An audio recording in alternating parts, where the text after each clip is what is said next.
માળિયાહાટીના ગ્રામ પંચાયતના સરપંચ પદે સંજયભાઈ ભૂતની બહુમતીથી વરણી કરવામાં આવી છે। માળિયાહાટીના સરપંચ જીતુભાઈ સિસોદિયા હાલમાં યોજાયેલ સ્થાનિક સ્વરાજ્યની ચૂંટણીમાં જિલ્લા પંચાયતની માળિયા સીટ પરથી બહુમતીથી વિજય થતા સરપંચ સ્થાન પરથી રાજીનામું આપ્યું હતું। જીતુભાઈ સિસોદિયાના રાજીનામા બાદ ગ્રામ પંચાયતના સભ્યોએ સ્થાનિક આગેવાનોની ઉપસ્થિતિમાં ઉપસરપંચ સંજયભાઈ ભૂતને સરપંચ માટે પસંદ કર્યા હતા। આ તકે પૂર્વ જિલ્લા ભાજપ પ્રમુખ ઠાકરસિંહભાઈ ચાવિયા, હમીરસિંહ સિસોદિયા અને મહેન્દ્રભાઈ ગાંધી સહિતના આગેવાનો ઉપસ્થિત રહ્યા હતા અને સંજયભાઈ ભૂતને શુભકામનાઓ સાથે શહેરના વિકાસના કામોને વેગ આપે તેવી અપેક્ષા કરી હતી।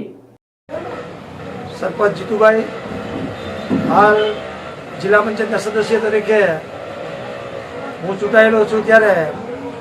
જે સરકારના નિયમ પ્રમાણે માળિયા ગ્રામ પંચાયતના મારા ઉપસરપંચ અને મારા મિત્ર સંજયભાઈ ભૂત જે ઉપસરપંચની ભૂમિકામાં હતા, હાલ માળિયા ગ્રામ પંચાયતના સરપંચ તરીકે હવે પોતે જવાબદારી સંભાળે છે ત્યારે આજે માળિયાના આગેવાન ઠાકરસિંહભાઈ ચાવિયા,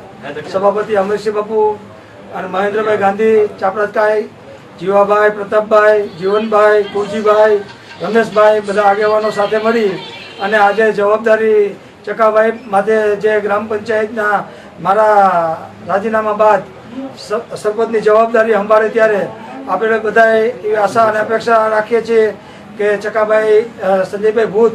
જે હાલ સરપંચની ભૂમિકા છે એ સારી કામગીરી કરે અને લોકોના હિતના નિર્ણય લે એવી અમે અપેક્ષા રાખીએ છીએ અને અમારા બધા વતી અમે શુભેચ્છા પાઠવીએ છીએ કે આવનારા સમયમાં જે કાંઈ ઘટતું હશે અમે સાથે મળી અને માળિયાના વિકાસના કામોને ખૂબ ગતિ અને આગળ વધારશું। ત્યારે મારી ભૂમિકા જિલ્લા પંચાયતના સભ્ય તરીકે છે ત્યારે માળિયાના વિકાસની અંદર જે કાંઈ ઘટતું કરવાનું હશે અમે પ્રયત્ન કરશું કે લોકોની સારી સુવિધા માટે શું કરી શકીએ અને વહેલામાં વહેલી તકે કરી શકીએ એના અમારા પ્રયત્ન રહેશે।